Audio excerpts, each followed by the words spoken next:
few weeks, community members have been coming together to make sure that people have food during this coronavirus pandemic. And one of those community groups is the Orland Pantry. We reached out to Annie Schuenemann and Cindy James, two of the individuals behind this organization. They're joining us by phone this morning. And Annie, can you hear me?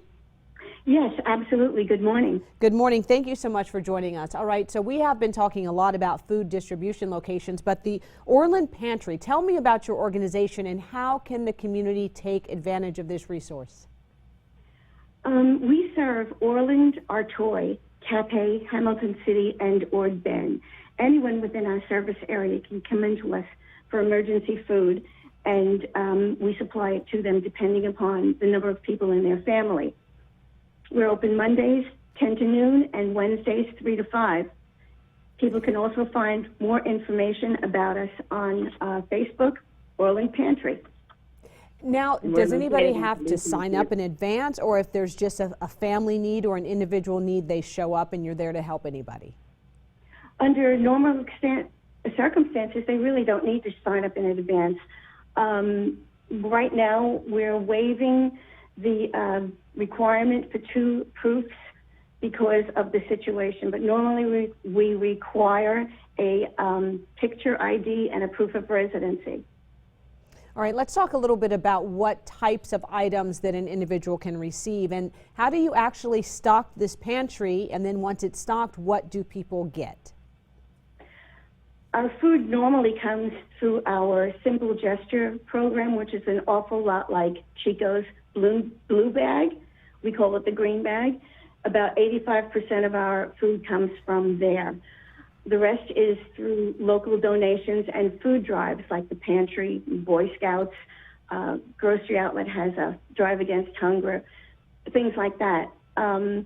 We do have some funds that have been donated, and we use those to supplement and fill in the holes. People can get, normally it's 3 meals a day for each person for 3 days. Right now, we're just doing emergency boxes, so we're trying to provide a variety of foods that would supplement people's regular meals. And again, over the past several weeks, we've seen a number of different agencies stepping up and helping out. What do you think this says about our community, the type of outpouring of support that you're now seeing, that you're able to turn around and help others? What does that say about our community? That they are very forthcoming and helpful. So what is the one thing at this point that others, if they see this and they say, oh, I didn't even know that Orland Pantry existed, what can they do to help out? If they are in need of help, they could come see us. We're at the Lutheran Church at Calusa and A Streets in Orland.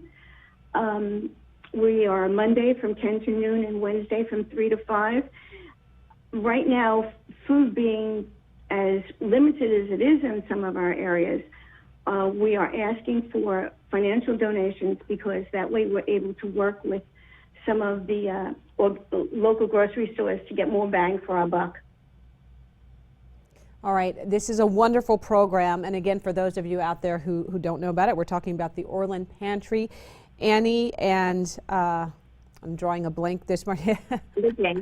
I'm sorry, it's early. Thank you so much for joining us by phone this morning. And again, for those of you who want more information, you can find Orland Pantry. They have a Facebook group that you can join and stay up to date on their notices, and also orlandpantry.org. Thank you, ladies, for joining us this morning.